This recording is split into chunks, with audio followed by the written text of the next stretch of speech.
ह्या बिझनेसमध्ये कन्सिस्टन्सी आणि फोकस ह्या दोन गोष्टी जर राहिल्या तर तुम्हाला कोणीच थांबू शकत नाही. आणि त्याचं एक्झाम्पल मी स्वतः आहे. बऱ्याच जणांचं शेअरिंग ऐकल्यानंतर मला असं कळालं की काही लेट जरी झालं पण तरी चांगला प्लॅटफॉर्म मिळाला आणि त्याने जी काही अचिव्हमेंट आहे खरंच खूप चांगली केली. ह्या मीटिंगमधनं मी हे घेतलं फर्स्ट थिंग. आणि दुसरी महत्त्वाची गोष्ट की माझ्या बाबतीत जर म्हणायला गेलं तर मी फार लकी आहे. PRO मीटिंग अटेंड केल्यानंतर 13 मे 2023 ला मी PRO मीटिंगला बसलो होतो आणि राईट फ्रॉम फर्स्ट डे पहिल्या दिवसापासून ऍक्शन घेतली आणि आज मी ह्या लेवलला पोहोचलो. आणि तुम्ही सर्वांनी मला ही साथ दिली. मला या लेवलला किंवा मला या झोनल ऑफिसर पदाला तुम्ही ऍक्सेप्ट केलं तर सर्वांचं मी संस्थापक साहेब, संचालक साहेब आणि जे झोनल ऑफिसर माझे सहकारी बसलेले आहेत सर्वांचं मनापासून अभिनंदन व्यक्त करतो मी. आणि सर्वांचा ऋणी आहे की मला या पोझिशनसाठी तुम्ही ऍक्सेप्ट केलं. तर थोडंसं मी पास्टमध्ये जातो कारण जर्नी सांगणं फार महत्त्वाचं आहे. आणि माझी जर्नी अशी आहे की मी एकदम टिपिकल फॅमिलीतला मुलगा आहे. माझे आई वडील शेतकरी आहेत. शेतकरी कुटुंबातून जन्माला आलेला मी मुलगा आहे. आणि हुशार असल्यामुळे ती एक चिकाटी जिद्द या सर्व गोष्टी माझ्याकडे होत्या. गावात जवळपास मी 10वीला दुसरा आलो होतो बोर्डमध्ये, स्टेट बोर्डमध्ये. आणि जो काही पहिला माझा मित्र होता तो आज या जगात नाहीये. तर आम्ही 3 मुलांनी ऍडमिशन घेतलं. मूळचं जे प्रताप कॉलेज तुम्ही ऐकलं असेल तर ते फार नावाजलेलं आहे प्रताप कॉलेज अंबरनाथचं. तिथे मी ऍडमिशन घेतलं. त्यात 2 मुलांनी सायन्स सोडलं. त्यात मी पडलो एकटा. करायचं काय ते कळत नव्हतं. आई वडिलांघरी शिक्षण कोणाला माहीत नव्हतं कारण की माझे जे काही 2 मोठे भाऊ आहेत, एक ITI झालेला होता आणि एक 10वी झालेला होता. त्यामुळे त्यांना पण शिक्षणाची फार गोडी नव्हती. आणि त्यात मी 11वी सायन्सला ऍडमिशन घेतल्यानंतर पडलो एकटा कारण की 11वी मध्ये त्यांनी दोघांनी 15 दिवसातच चेंज करून घेतलं ते अभ्यास बघून. तरी सुद्धा मी 11वी 12वी सायन्स पूर्ण केलं. आणि त्याच्यानंतर मी नाशिकला आलो. भाऊ इथं स्थायिक होते नाशिकला आल्यानंतर मी हे चालू केलं, माझं काम चालू केलं. त्याआधी मी तुम्हाला सांगतो की 11वी आणि 12वी सायन्सला क्लासेस लावा लागतात. पण माझ्या आईवडिलांची परिस्थिती नव्हती तर जवळपास मी 4 क्लासेस लावले. फक्त कशाच्या बेसिसवर? फक्त माझ्या स्किल आणि टॅलेंटच्या बेसिसवरती. मी फक्त जाऊन सांगितलं की सर माझी परिस्थिती नाहीये 4000 रुपये भरण्याची. तर माझ्याकडनं जेवढे शक्य होतील तेवढे मी तुम्हाला पैसे देईल. त्यासाठी मला 2 दिवस फिजिक्सच्या सरांच्या रिक्वेस्ट करायला लागल्या. आणि त्याच्यानंतर ठीक आहे मागच्या बेंचवर जाऊन बस. मी अक्षरशः मागच्या बेंचवर जाऊन बसलो. त्याच्यानंतर किस्सा घडला केमिस्ट्रीच्या सरांना सांगितलं सर माझी परिस्थिती नाहीये. अक्षरशः मी 250 रुपये देऊन क्लासमध्ये बसलेलो आहे. त्याच्यानंतर तिसरा किस्सा असा आहे, झूलॉजीचा क्लास लावला मी. झूलॉजीचे आमचे जे काही मॅडम होते आजही मला आठवतं, गांधी मॅडम नाव होतं त्यांचं. आणि त्यांना माउथ कॅन्सर होता. मॅडमांना काही काम जमायचं नाही आणि त्यांच्या एक अर्धा किलोमीटरवरतीच मी रूम केला होता. तर गोष्ट अशी झाली होती की मॅडमनी मला बसू दिलं पण माझ्या घरी येऊन काम करायचं. तर मी त्यांच्या घरी जाऊन झाडू वगैरे मारून त्यांचं सर्व काम करायचो. आणि क्लास होऊन 11वी आणि 12वी क्लिअर झाल्यानंतर मी नाशिकला आलो. त्याच्यानंतर आमच्या 3 भावांकडे काही नव्हतं. परिस्थितीने सर्व काही शिकवतात, परिस्थिती सर्व काही शिकवते. आणि त्या दिवसापासून मला परिस्थितीने शिकवलं कारण की आम्ही एक 10x10च्या रूम मध्ये 3 भाऊ आणि त्यात मोठ्या भावाचं लग्न झालं तर 10x10च्या रूम मध्ये वहिनी पण आम्ही पण सर्व राहायचो. आणि मी रात्री 1 वाजेपर्यंत फार्मसीचा अभ्यास वरती जाऊन करायचो मी. आणि त्यात घडलं असं की मला पैशांची गरज होती, भावाकडे पैसे नव्हते कारण की भाऊ 5000 रुपये सॅलरीने जॉब करायचा. तर बघता बघता फिरत मी गेलो. एका मेडिकलवर जॉब लागला मला.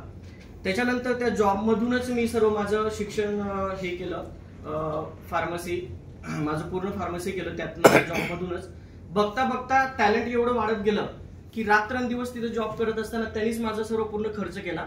भावाने फक्त मला सपोर्ट केला की असं कर. गायडन्स, आयुष्यामध्ये गायडन्स महत्वाचं असतं आणि मी त्याचं गायडन्स कधीच विसरणार नाही. कारण की शेवटी बापाच्या जागेवर मोठा भाऊ असतो. आणि त्याचं गायडन्स मला फार महत्वाचं ठरलं.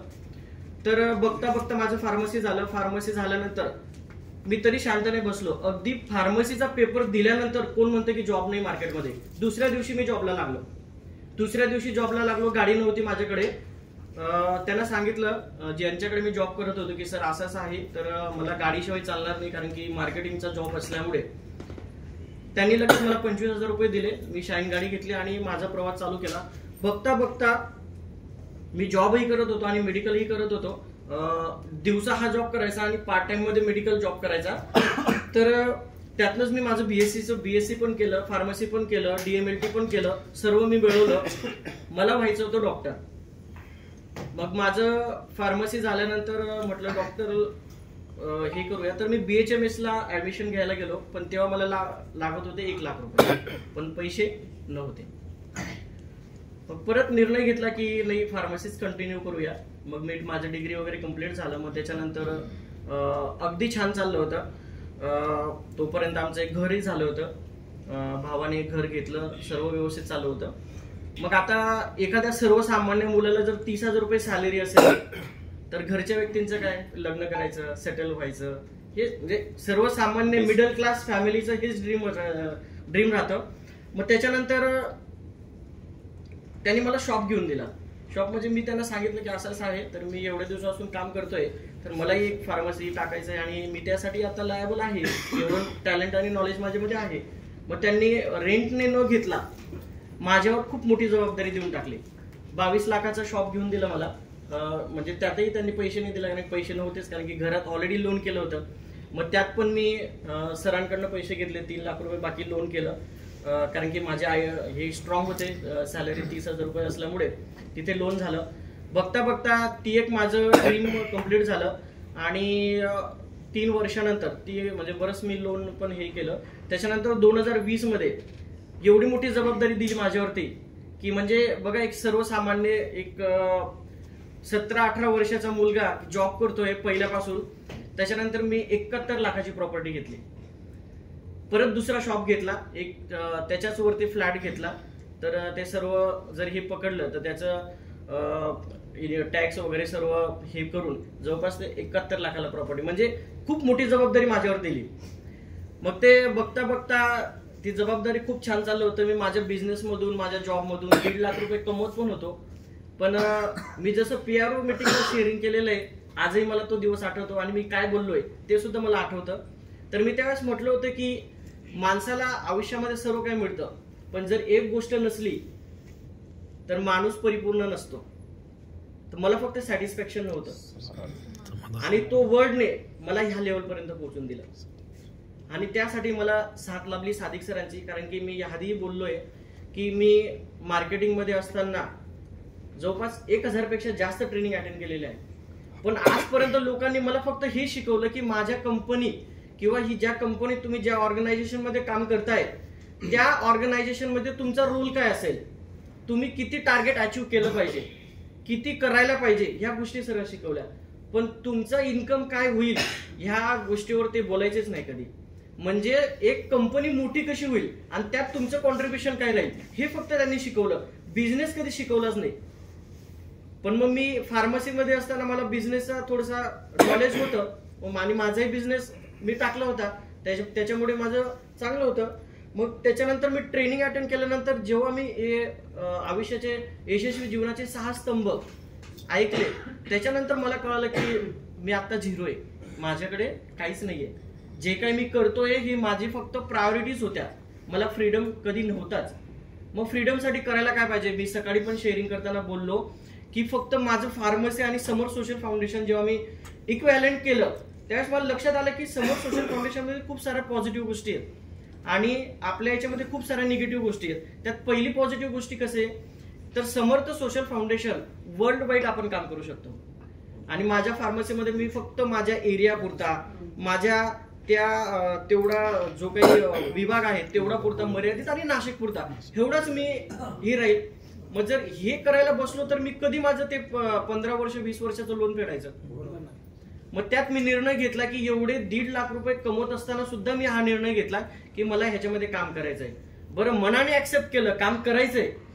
रात्री 2 पर्यंत मी हा निर्णय घेतला आणि सकाळी आईला पप्पांना सांगितलं की नाही, मी जे घेतलं होतं, जिथे गेलो होतो मी, ते मला काम करायचं आहे आणि नाहीतरी तो सामाजिक मुद्दा आहे आणि ज्यातून मी बाहेर निघालोय.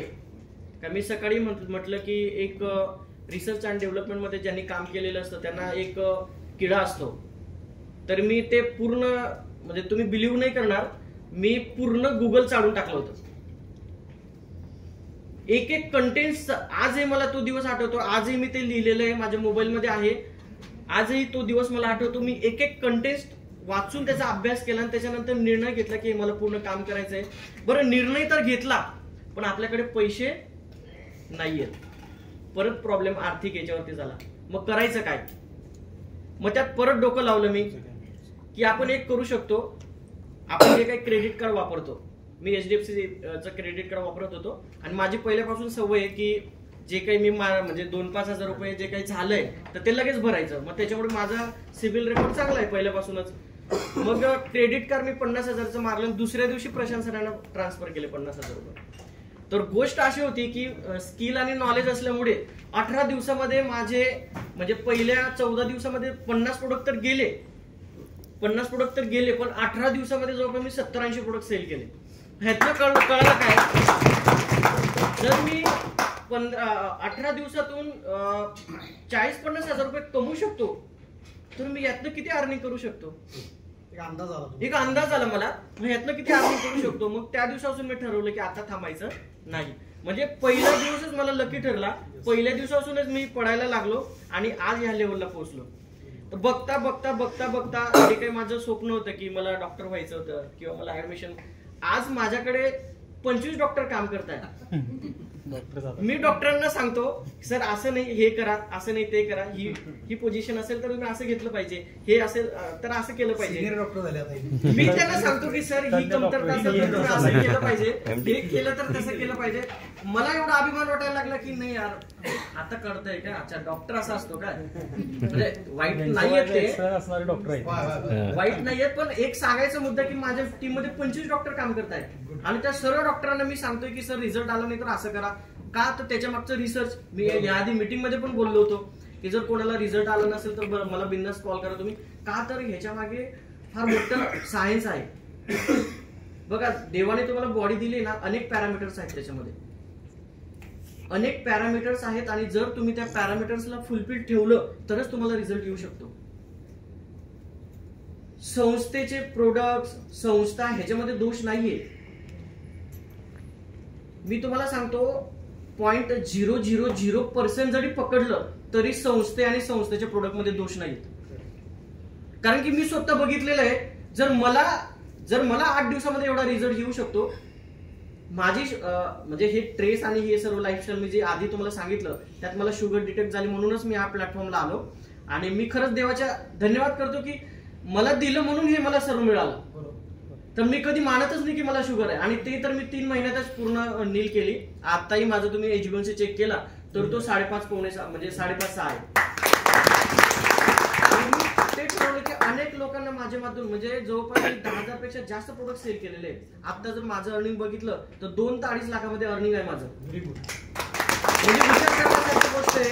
मग त्यामुळे माझ्यासमोर कोणी निगेटिव्ह बोलतच नाही आणि निगेटिव्ह बोलला जरी तर 2 मिनिटं जरी बसला तो लगेच पॉझिटिव्ह होतोय, लगेच पॉझिटिव्ह होतो. का तर एवढा दम हे समर सोशल फाउंडेशन मध्ये आहे.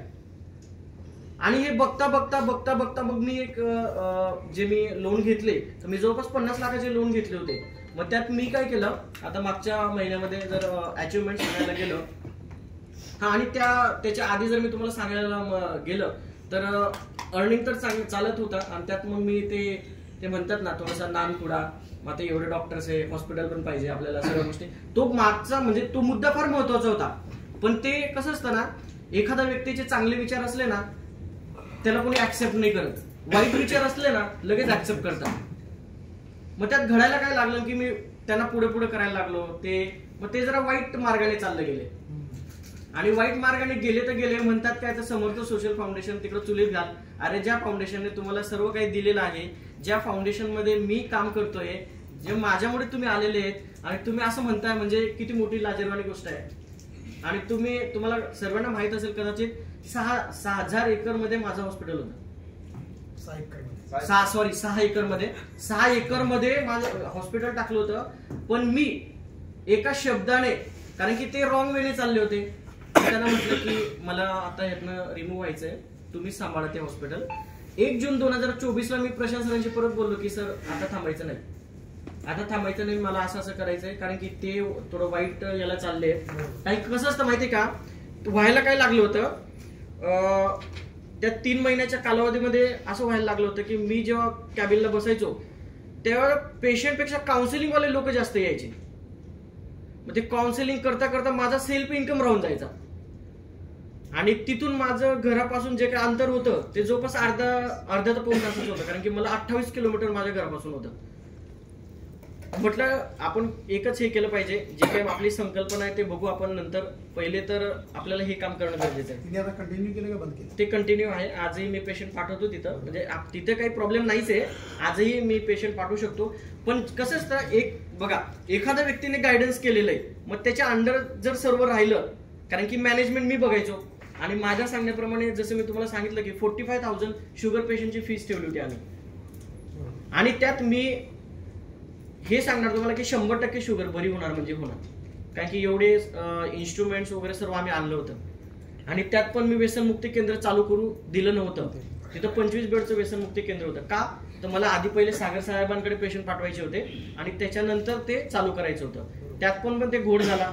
मग ते कसं असतं की तुमच्या विजनच्या अगेन्स्ट कोणी काम केलं आणि जर तुम्हाला ते पचलं नाही तर मग ते कुठेतरी निर्णय घ्यावा लागतो. आणि मी परत बघता बघता काम केलं. 1 जून 2024ला मी परत हे केलं, कारण की हार्डली तर 30ला तर ओपनिंग होती आपली, सॉरी 24ला तर ओपनिंग होती आणि तुम्ही सर्वजण आलेच होते, ते बघितलंच होतं. तर आजही मला ते जे डॉक्टर आहेत, पुरी डॉक्टर, आजही मला फोन करतात. त्यांनी पण एक कंपनी आणली आहे आणि त्यांना माहिती की मी कशा पद्धतीने काम करतो. आज मला म्हणजे 2 ते 4 फोन त्यांचे येऊन गेले की विजय सर तुम्ही काहीतरी चालू करा आणि परत एकदा या, कारण की यांना काही जमत नाहीये. डॉक्टर सपकाळचे माझ्यासोबत काम करायचंय तर यांना काही जमत नाहीये आणि मी त्यांनाच पुढे काय करायचो, कारण की माझं वय फक्त 32 आहे. माझ्यासोबत काम करणारे सर्व 40, 45, 50 अशा वयातले डॉक्टर होते.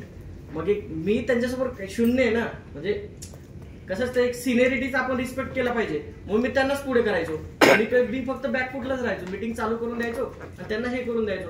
मग त्याच्यानंतर घडलं काय की ह्या विचार म्हणजे त्या व्यक्तीचे विचार आणि माझे विचार मॅच होत नाहीये.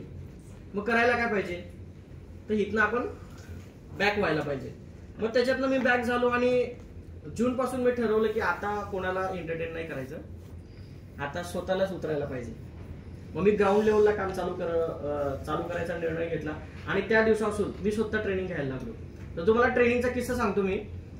तर मला ज्या दिवशी ट्रेनिंग घ्यायची होती त्याच्या आदल्या दिवशी मी 2 वाजेपर्यंत स्क्रिप्ट पाठ केली, 2 ते 3 वाजेपर्यंत स्क्रिप्ट पाठ केली.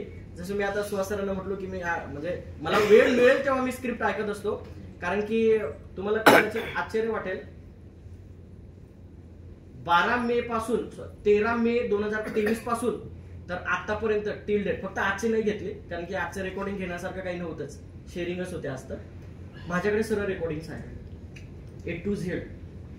सादिक सरांनी कुठल्या मीटिंगमध्ये काय बोललं आहे, सादिक सरांनी कुठलं कोणाला काय बोललं आहे हे सर्व मला इथून कळतं आणि मोटिवेशन मला तिथून मिळतं. तर मी आताही येताना ट्रॅव्हल्स मध्ये येताना मी स्क्रिप्ट ऐकत होतो सरांची आणि हे ऐकूनच मी परफेक्ट झालोय. तर सांगायचं तात्पर्य ते, तर त्या दिवशीचा मी 2 वाजेपर्यंत स्क्रिप्ट पाठ करून, जसं आता मॅडम म्हटले की तनुजा मॅडम पुढे गेले ब्लँक झाले. मी ब्लँक तर नव्हतो झालो, कारण की स्टेज डेअरिंग पहिल्यापासून होतो, कारण की स्कूल कॉलेजेस मध्ये पण मी स्पीच वगैरे द्यायचो आणि प्रत्येकाला मी सहभाग घ्यायचो. डेअरिंग तर होती पण ते लक्षात येत नव्हतं, मुद्दे सिक्वेन्स लक्षात येत नव्हतं. पण मग मी काय केलं होतं, एका कागदावर लिहिले होते आणि कागद मागे ठेवला होता. मग मी जेव्हा बोलत मागे आलो, मग तेवढे मुद्दे पाहिले, ते करत करत करत करत करत करत सक्सेस झालो. म्हणजे एवढी तयारी झाली की, आणि त्यात मी फक्त सादिक सरांना बघतो.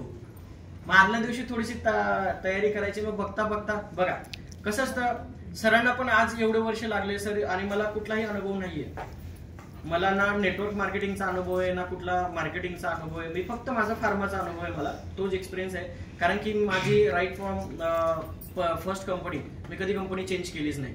मी आधी तुम्हाला म्हटलं की कन्सिस्टन्सी आणि फोकस माणसाला खूप काही लाईफमध्ये अचिव्हमेंट करून देतात. माझी पहिली फार्मास्युटिकल कंपनी होती आणि शेवटची होती. आणि आज पण हे सांगतो मी तुम्हाला की समर्थ सोशल फाउंडेशन हे माझं पहिलं आहे, शेवटचं असेल आणि शेवटचं असणार आहे. जर तुम्ही कुणाशी कमिटेड राहिला, जर एखाद्या ऑर्गनायझेशनशी किंवा एखाद्या व्यक्तीशी कमिटेड राहिला, संसार चांगला होता, संसार चांगला होता. तर बोलण्याचं तात्पर्य हेच आहे. तर मी मागच्या वर्षी बघता बघता ते सर्व कॅल्क्युलेशन केलं तर जवळपास मला 30 ते 35 लाख रुपये माझ्याकडे लोन आहे. कारण की माझे 2 शॉप वगैरे सर्व 2 BHK घेतलेलं आहे मी फ्लॅट. माझ्याकडे सर्व आहे. भाऊंचं पण व्यवस्थित आहे, त्यांचीही कंपनी आहे, माझे व्यवसाय अगदी व्यवस्थित चाललंय. मग आता याचं करायचं काय, तर माझे एकंदरीत 3 लोन होते.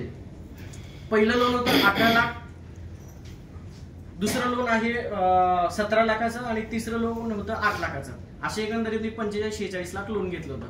मग त्यात मी हे EMI वगैरे सर्व व्यवस्थित भरत होतो.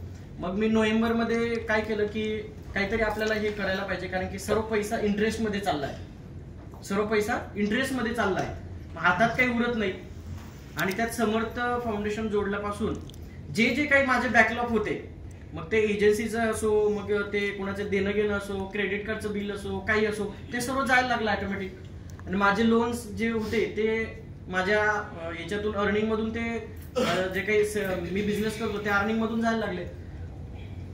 मग माझ्या मिसेसचे दागिने होते, मग जवळपास 10 तोळ्याचे दागिने होते. मग ते मी एकत्र केले, त्याच्यानंतर अजून काही जमवले, यातनं काही 50,000 1 लाख उरले होते. असं सर्व पैसे एकत्र जमा करून मी नोव्हेंबर 2024 मध्ये माझं 8 लाखाचं लोन, जे की ज्याची आउटस्टँडिंग होती 6.5 लाख रुपये, मी ते पूर्ण क्लोज केलेलं आहे. माझा एक शॉप पूर्ण क्लोज झालेला आहे. आता फक्त माझा एक शॉप आणि एक फ्लॅटचं लोन आहे. तर ते लोन जर पकडलं तर 28-30 लाख रुपये होतं. आणि त्यात मी कॅल्क्युलेट केलं होतं. आता नेमकं नोटबुक तिकडे राहिली, तरी पण माझा ऐकू खूप चांगला आहे, मी सांगू शकतो. तर त्याला डिवायडेड बाय जर हे केलं 12 केलं, म्हणजे त्यात अजून मी काय केलं की EMI पण जोडलेत अजून. म्हणजे EMI जो काही मी खर्च काढलाय, प्रशांत सरांचा मला काल अचानक फोन आल्यामुळे ते जरा धांदल उडाली की खर्च कसा काढायचा, तरी पण मी काढला. कारण की सर्व पाठच आहे, रेग्युलर भरतोच आहे, त्याच्यामुळे फार वेळ लागत नाही. मग त्यातनं आता सध्या माझं ते लोन जाऊन माझ्याकडे मला महिन्याला द्यायला लागतात 75 ते 80 हजार रुपये. मग ते पण मी याच्यात जोडले. ते पण मला वाटतं काहीतरी 12 मंथचे 9 लाख रुपये होतात, 9,71,000 रुपये होतात. आणि हे काहीतरी 28-29 लाख रुपये, असे 40,01,000 रुपये होतं. मग त्याला मी डिवायडेड बाय 12 केलं, तर त्यात माझी अर्निंग पाहिजे 2,33,000 रुपये, सॉरी 3,33,000 रुपये. आणि सध्या माझी अर्निंग आहे 2 लाख रुपये, 2 ते 2.25 लाख माझी अर्निंग आहे. मग मी माझ्यासाठी न प्लॅन करता, जसं मी आता मागच्या मीटिंग मध्ये प्रशांत सरांना बोललो की ही फाईल घ्या 10 रिजनल ऑफिसरची, इमिजिएट मी त्यांना 10 RO हे केले. आता सध्या 12 आहेत, 2 अजून वाढवले. तर पहिले मी हे 10 RO जे आहेत ह्यांना पूर्ण डेव्हलप करणार आहे. आणि त्याच्यासाठी माझ्याकडे नॉलेज, स्किल सर्व काही आहे.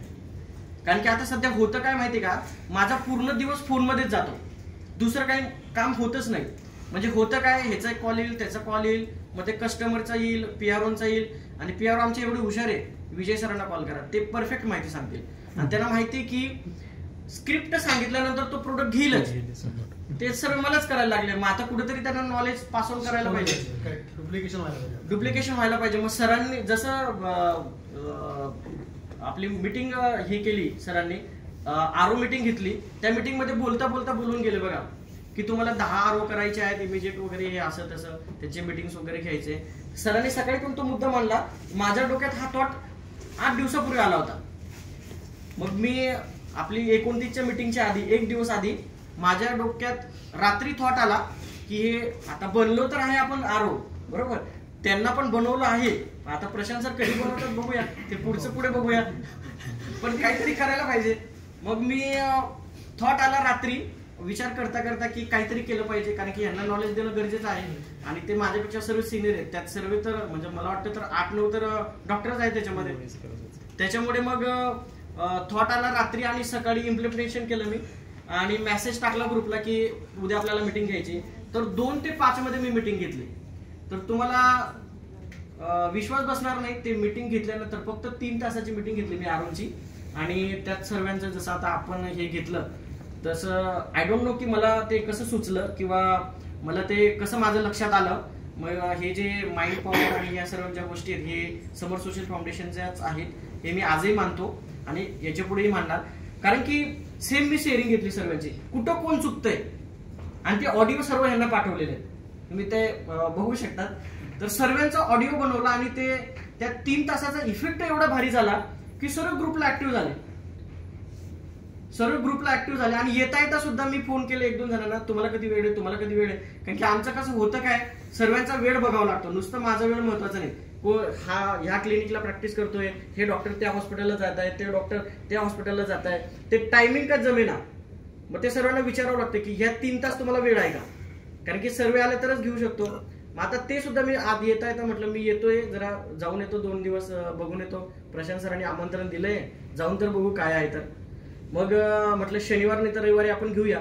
म्हणजे सांगायचं तात्पर्य की सरांच्या बोलण्याआधी इम्प्लिमेंटेशन होतंय. का घडतंय हे सर्व का घडतंय, कारण की फोकस, कन्सिस्टन्सी आणि कंटिन्युअस त्यांच्या ऑडिओ क्लिप ऐकल्यानंतर हे सर्व माझ्याशी हे घडतंय. आणि मी तुम्हाला शब्द देतो आज की 2025 मध्ये जे काही माझे असेट्स माझ्याकडे आहेत, फक्त गोल जे काही मी बनवलं आहे सध्या, जे वाईफचं जे काही 10 तोळे सोनं आहे ते मला सोडवायचं आहे. आणि दुसरी महत्वाची गोष्ट की या वर्षामध्ये नवीन 4 व्हीलर पण घ्यायची आहे. तर सध्या हे 2 ड्रीम्स माझ्यासमोर आहेत. आणि महत्वाची गोष्ट की जे काही हे 12 माझ्याकडे आरो आहेत, तर इमिजिएट यांना सर्व समजून जोपर्यंत 100 डिओ माझ्या अंडर होत नाही तोपर्यंत मी काय यांना शांत बसू देणार नाही. आणि मी स्वतःही शांत बसणार नाही, कारण की आज लोकांना फार गरज आहे. मी जेव्हा हा निर्णय घेतला माझ्या डोक्यामध्ये 2 थॉट आले होते की निर्णय घेण्यासाठी माझा माइंड पॉवर काम करतोय का. पहिला महत्वाचा मुद्दा होता की हे काम का करायचं, हे काम का करायचं. त्याचं पहिलं उत्तर मला भेटलं की जगातील व्यसनाधीनता कधीच कमी होणार नाही. काय म्हटलं मी, जगातली व्यसनाधीनता कधीच कमी होणार नाही. आपण सर्वजण एकत्र काम करून, एकत्र हा प्लॅटफॉर्म चालून जरी आपण सर्व एकनिष्ठेने उतरलो तरी जगातली व्यसनाधीनता कमी होणार नाही. मग सर जसं म्हणतात की एकेकाला आपण व्यसनमुक्त केलं पाहिजे.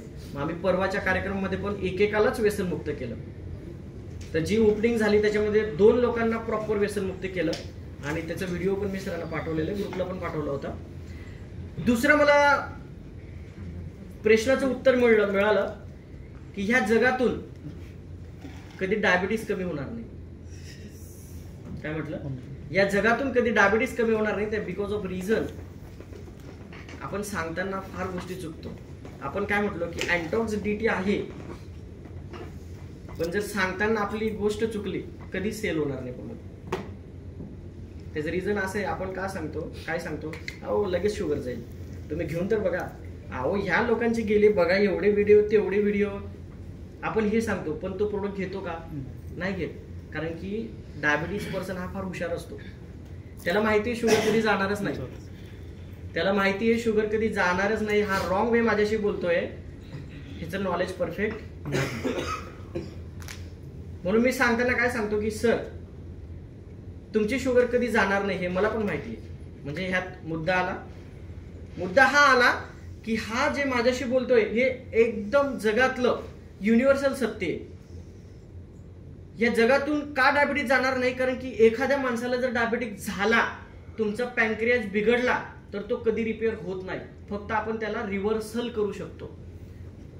आणि इंडियामध्ये याचे कॅम्पेन घेतले जातात. पाहिजेच तर तुम्ही बघा, तुम्ही स्वतः जॉईन करा. आज मी 100च्या वरती सेमिनार जॉईन केलेले आहेत. एवढं नॉलेज आलं कुठून, ह्यातूनच नॉलेज आलं. तर मी म्हणताना तेच म्हणतो की सर तुमचा डायबिटीस जाणार नाही, पण ह्या डायबिटीसला तुमच्या कॉम्प्लिकेशन्सला रिव्हर्स करू शकतो. त्याचं एक्झाम्पल मी तुम्हाला देतो म्हणजे तुम्हाला कळेल. आणि हे फार महत्वाचं एक्झाम्पल आहे. एक्झाम्पल असं आहे की मी नॉन डायबिटिक आहे, तुम्ही डायबिटिक आहात. फॉर एक्झाम्पल तुमचा HbA1c 14 आहे किंवा तुमचा HbA1c 15 आहे. आमच्या समर्थ सोशल फाउंडेशनचा 3 महिन्याचा कोर्स केल्यानंतर जर तुमचा HbA1c 6 किंवा 7 होत असेल किंवा 8 होत असेल, दॅट मीन्स काय, तर प्रोडक्ट वर्क करतंय, तुमची बॉडी ऍक्सेप्ट करते, तुमचा पॅनक्रियास वर्क फॉर्मच्या दिशेमध्ये आहे, तो ऍक्टिव्ह व्हायला लागलाय, 40%, 50%, 60% ऍक्टिव्ह व्हायला लागलाय. मग तुम्ही काय करायला पाहिजे, नेक्स्ट 3 मंथचा कोर्स केला पाहिजे. मग नेक्स्ट 3 मंथचा कोर्स केला आणि जर तुमचा HbA1c 5.5 आला, मग मी नॉन डायबिटिक आहे, माझा HbA1c केला तर 5.5 आहे, मग तुमचा HbA1c जर मी 5.5 करून दिला, मग तुमच्यामध्ये माझ्यामध्ये फरक काय, तुमच्यामध्ये माझ्यामध्ये फरक काय, काहीच फरक नाही. पण तुमच्यामध्ये माझ्यामध्ये फरक एवढा आहे, मला काही गोष्टींचं रिस्ट्रिक्शन नाहीये किंवा मला काही गोष्टींचं बंधन नाहीये, पण तुम्हाला बंधन आहेत. काय बंधन आहे तुम्हाला, तर तुम्ही पहिल्यासारखे लाईफस्टाईल चेंज करू शकत नाही. बिकॉज ऑफ लॅक ऑफ तुमची एक्सरसाइज आणि लॅक ऑफ तुमचा लाईफस्टाईल, या 2 गोष्टींच्या अभावामुळेच तुमचा पॅनक्रियास हा इनॅक्टिव्ह झालेला आहे आणि त्याला आपण ऍक्टिव्ह करून दिलेला आहे. पण जर तुम्ही पहिल्यासारखे वागलात, पहिल्यासारखे जर तुम्ही तुमची लाईफस्टाईल कधी खाल्लं, कधी पिल्लं, काही करायला लागले, तर मात्र तुमचा HbA1c वाढू शकतो की नाही. पण तसं मला बंधन नाहीत ना, मी काही करू शकतो. मग तुमच्यामधला आणि माझ्यामधला फरक हाच आहे. आणि जर तुम्ही आयुष्यभर हे पाडलं तर तुमचा पॅनक्रियास कधीच इनॅक्टिव्ह होणार नाही, तुमचा डायबिटीस कधीच वाढणार नाही, तुमचा HbA1c कधीच वाढणार नाही. आणि ह्याची मी तुम्हाला ग्वाही देतो. आणि आजपर्यंत एकही पेशंट माझा फेल गेलेला नाहीये, सिंगल पेशंट माझा फेल गेलेला. तर सांगण्याचं तात्पर्य हेच की प्रत्येक झोनल मार्गदर्शन, थोडक्यात सत्य बोलून काम करणे. सांगण्याचं तात्पर्य हेच आहे की प्रत्येक झोनल ऑफिसर मला एक आला होता, ते लहान मुलाला हे आहे म्हणून, ते हरिसाहेबांचा नंबर मी त्यांना पाठवला. त्यावेळी माझ्यापेक्षा चांगली माहिती म्हणून केस हँडल केले, मी माहिती देऊ शकलो असतो. मी त्यांचा नंबर देऊन टाकला. का, तिने अशा केसेस हँडल केल्यात, माझ्यापेक्षा जास्त गोष्टी त्यांना कळल्यात. मी संस्थापक आहे, आम्ही प्रोडक्ट बनवला म्हणजे मलाच लय माहित आहे. यूज, त्याला दिलेला डाएट, त्याचा काय प्रोग्रेस तिने केली, त्यांना प्रॅक्टिसमध्ये आयडिया आली ना, त्याचा नंबर देऊन टाकला. हे असं प्रत्येकाकडनं कॉल झाला असेल तुम्हाला. ते लहान बाळ इन्शुलिन होतं. तर हे जे म्हणतायत की योग्य मार्गदर्शन काय आहे, एकही पेशंट फेल गेला नाही ह्याच्यावर विचार करा. म्हणजे त्यांनी देताना माहिती किती प्रॉपर दिली असेल. 10,000 प्रोडक्ट विकल्यात तिने आतापर्यंत. तो जोरदार टाळ्या विजय पाटील साहेब.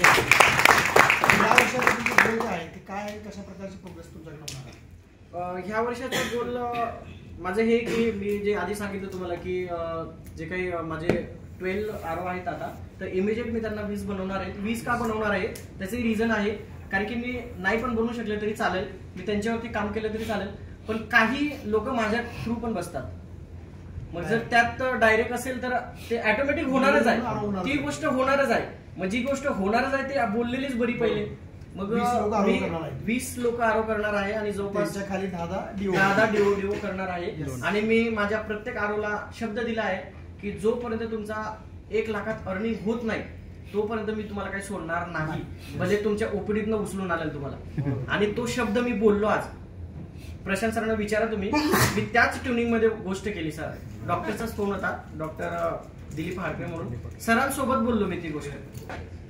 का तर सर जसे म्हणतात की जोपर्यंत तुम्हाला भूक निर्माण होत नाही ना तोपर्यंत काहीच करू शकत नाही तुम्ही. आणि मला भूक होती, मला सर्व गोष्टींची गरज होती, मला नीड होती, म्हणून मी करू शकलो. तसं इतरांना पण नीड असेल तर ते करतील. मग तुम्हाला त्या राईट मार्गदर्शनची आणि राईट माणसांची गरज असते. आणि खरंच आपल्याला संस्थापक साहेब म्हणजे असं म्हणतात ना की करोडो की हस्ती में ऐसा एक आदमी पैदा होता है.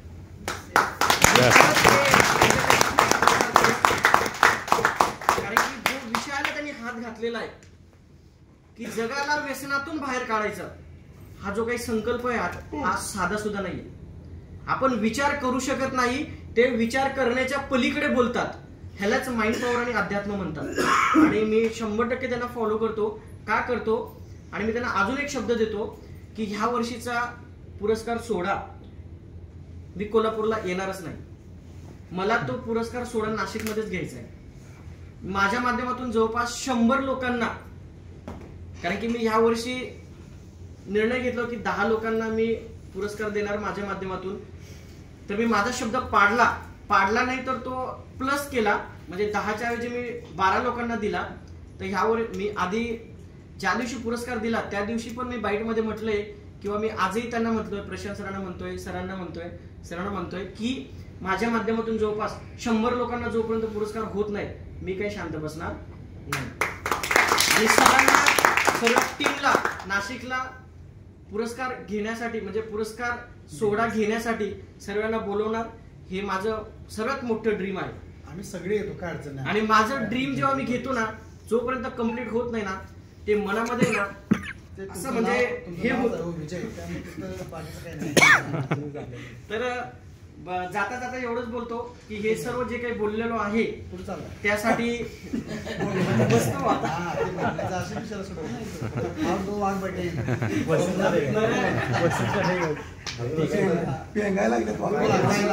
जाता जाता हेच बोलतो की जे काही मी बोललेलो आहे ते सत्यात उतरावं आणि त्यासाठी मला तुमची सर्वांची साथ हवी आहे. सर्वांच्या शुभेच्छा. 100% सर्वांची साथ असणार आहे.